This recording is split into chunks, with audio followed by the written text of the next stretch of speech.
Hey there, it's Kalymnios here from ThoughtGym.com. Welcome to this week's video. This week I wanted to talk to you about something that we all do, we're all guilty of it, myself included, and yet it doesn't really serve us all the time. What is it? That is labeling. Labeling people, labeling ourselves. See, nothing creates a better way to get division than to label someone or something. Now, I understand people need to have certain kinds of labels because you say, oh well, he is, I don't know, he's French, or he's an architect, or he's an accountant, she's a mother, she's a vegan, he's a paleo, he's a crossfitter. These are all labels and they help to a certain degree for us to identify certain things. However, they can also be limiting factors. They can create division. You go, oh well, he's vegan, I'm paleo, therefore we can't connect because we are too far apart. Or, you know, she's this religion, he's that religion, therefore we have all these conflicts and we can't, you know, we don't believe what they believe and everything. But yet, there's so many other things that they may have in common. We do this at work as well. We might label, oh well, she's the CEO or he's the CEO, the managing director, that's my boss. And how does that affect how we interact with them? Whereas, let's say you have this example where you are in the same room as your CEO and they are there as the CEO. Therefore, you have got this certain perception about them and you interact in a certain way. But let's just say you're also both volunteers at the Red Cross, but you are in fact a team leader there, so you have a different label and he is just a new recruit. Therefore, in a way, you're his boss. And you see how these labels can dictate how we interact with people. I'm not saying it's 100% a bad thing, but I'm saying that sometimes when you have these labels, it can be quite limiting. You say, well, who are you? Oh, I'm an accountant. But you're more than just an accountant. You know, you might be a brother, you might be a son, you might be a father, you might be a international darts champion for all I know. You could have all these different parts to your personality, to your accomplishments, to your characteristics.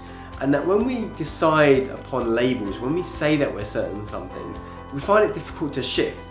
I understand that you might have to have labels to some degree, but in all areas of your life, you probably don't need to. Another reason why it's quite limiting to have these labels is, what if you change your mind? It makes it harder to change your mind. You go, right, you know, I am a vegan and therefore my website is, you know, veganharry.com. What happens if I decide to change and start eating eggs or eating meat or whatever? Then suddenly my entire identity, my entire maybe business or my blog, whatever, becomes a bit obsolete. Now people might say to you, well, you know, you've got to just stick your neck out sometimes and say, you know, you are what you are. But I always say, look, be free to choose who you are. You can be a label in the moment, but that doesn't necessarily mean that you're going to be labelled like that indefinitely.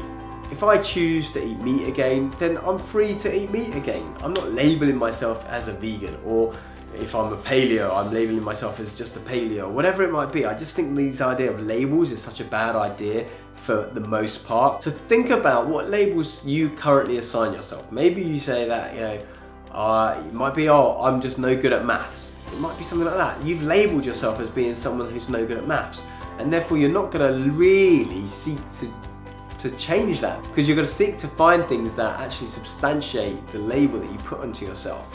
It also creates divisions. You know, if you're at school or if you're at work and you see someone say, well, these guys are the such and such crew, and these guys are the musos, and these guys are the sports people, and these guys are the whatevers. You know, by putting these labels, you inherently put division. If you're going to label anything, just say you are a human being, you are an inhabitant of this planet. If you decide that that's your label, imagine the similarities and the commonalities you have with other people on this planet, and indeed anyone that inhabits this planet. So labels can serve, but they can also separate. And I think that's the point I want to make, is that when you identify yourself in a certain way, it limits your ability to choose in the future to be a different way. It also highlights differences between you and others, which maybe isn't a good idea. Just something to consider this week. Decide maybe that a label that you've had for a while isn't really who you are, and change it. I'd love to hear what you think about all this. Please do comment, share, subscribe, and I look forward to hearing from you very soon, and I will see you on the next video. Until then, have a fantastic week. Take care. Bye-bye.